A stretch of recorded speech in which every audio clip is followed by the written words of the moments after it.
Joined by head baseball coach Mark Hogan here at Kappaha Field. And coach, get to go outside for a few days here. Got lucky here with some nice weather. But first of all, let's just talk about your 4 games in.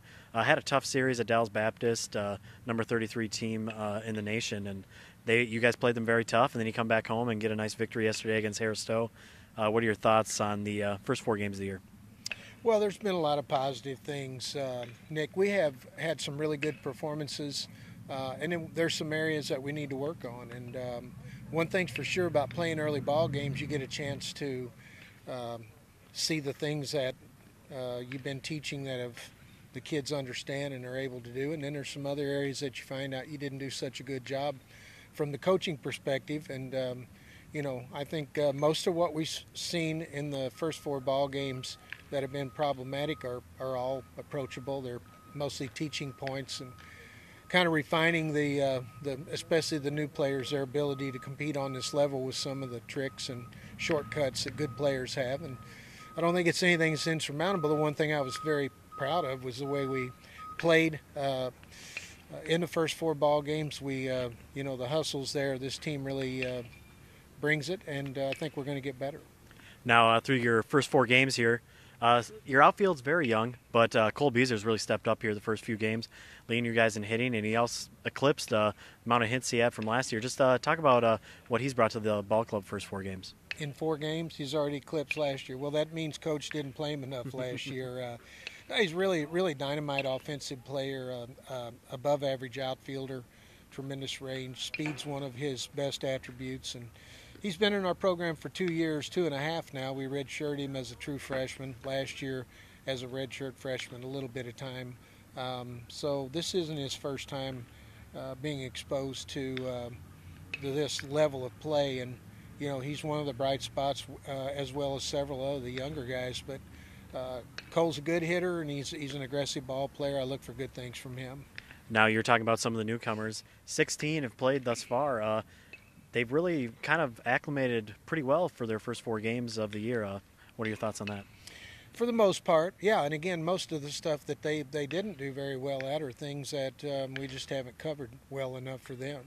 And it's a combination. You got to have information, then you got to be able to assimilate the information, then you master the situation and the information, and then you're a pretty good player. And these aren't physical problems that these players have. It's more of understanding this level of the game. Like I said, some of the shortcuts and things that good players do on this level, and you got to earn all those things. And our club's eager to do that, especially the young players. And this will be a work in progress. I mean, I don't have a golden date or a real an easy time to say, and I don't have a date out there saying by April 1st we better be able to do this or that. I think it's going to be, a work in progress with different players, and some may take a little longer than others. As long as we get to where we want to go, I think we have a chance to be a pretty good ball club.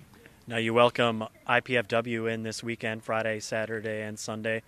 Played them in 2010, 3-game series. You also swept them. It was a late February, very similar to this year. 1 and 2, they lost 2 games to Alabama State from the SWAC. What do you know about IPFW coming in? Well, not very much right now. It's Wednesday after our game yesterday, and we're compiling some information. A lot of it is so fresh. I mean, I don't know how much we can glean from 10 or 12 at-bats, which is probably what most of their everyday guys have, or the pitching stats.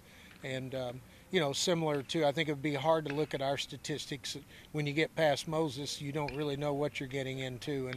And obviously he's a marked man, but, I think they're going to be hungry to win. It should be a competitive series. They're big games for us at home. We had a huge crowd yesterday, which we salute our fans and students that came out. It was a marvelous day yesterday here in February at Kappaha Field, and I think this weekend might be a little cooler, but still good. And I'm hoping folks keep coming out. They'll be entertained when they do.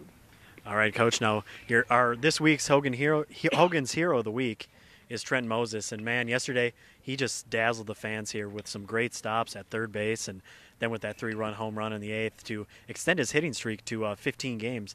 Just talk about Trenton, just a great student athlete, really. Well, he is, and there were some other bright spots that we've had, but yesterday's dramatic home run, he made several good plays at third, as you said. He had a great series down at Dallas Baptist, and the thing everybody's got to keep in mind is that Moses he's not an unknown, and they're gonna throw the best they've got against him. They're going to pitch around him whenever they can, and I give the ball club credit. The guys that are hitting around him, they've got a big job to do. I mean, they have to fit in our offense because it's not a one-man show. But Trenton, I'm really personally I'm proud of Trenton because he's had a lot of exposure. The lights are bright on him this year. You know, perceived or real, there's this expectation for him, but to see him go out early this year and continue to play that great game that he's given us the last 3 years means everything to me. It tells me he's got a lot of maturity and he's not a guy that's going to get nervous about some of the accolades that he's gotten, and he's just not a fluky guy. It's authentic and really I can say without any doubt one of my all-time favorite players in this program. He's just wonderful. All right, Coach. Well, there's Hogan's hero for the week, Trenton Moses. And, Coach, best of luck this weekend when you host IPFW. Good luck. Thank you very much.